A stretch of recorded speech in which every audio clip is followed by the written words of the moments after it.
Okay, so this is our first night on the bus, and it is crude living at best. We have a long way to go before it's really nice and comfortable like a home. In the meantime, we could have a couple weeks of virtually tent camping in a tin can, so I'll let you kind of see what we're working with.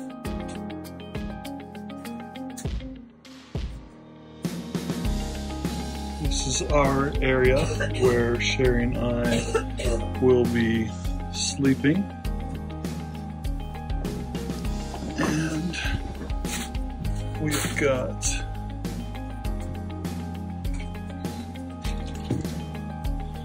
a little bit of privacy here, and which also doubles as privacy for the toilet area, which is working somewhat.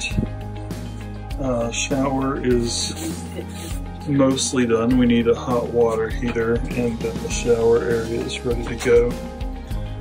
And the bus does not have actual power yet. We're still running extension cords into the bus, but we are probably a couple hours of work away from having the bus's electrical grid working.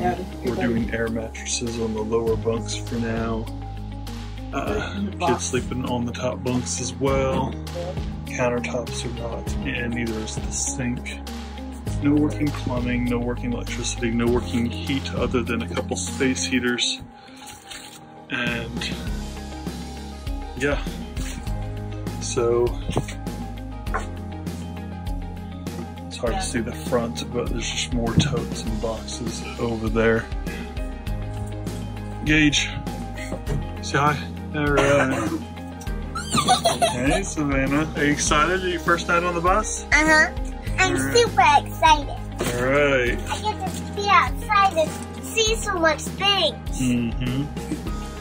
Alright, I think we're all glad to be done with the moving process out of the house.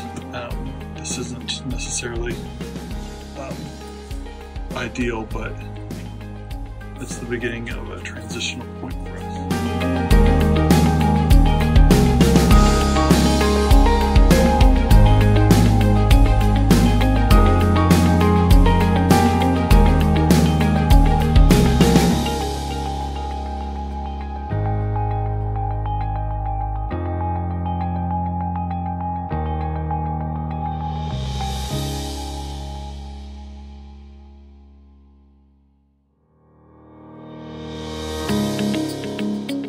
Alright, so we ran a heated hose 200 feet to the host family's house, and we're excited to see if we have running water in the bus.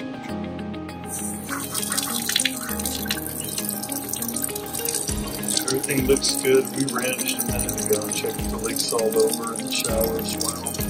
There are none, so we're one step closer to having the conveniences of the normal house. So we pretty much finished the shower. Some things that still need to be done. We still need to clean the window, put a shower curtain up. There's some cord around and some L trim that needs to go in here to kind of finish the space out, as well as a little bit of caulking. But, oh, we need to paint the floor too. We got a little bit of paint splatter from the ceiling there. And there are no leaks anywhere with the panel, which is exciting. And since we didn't want to put electrical in here for risk of being electrocuted, we discovered lighting shower heads that just illuminate with water current passing through them. It changes color as the water gets warmer, so it goes from blue to green to red.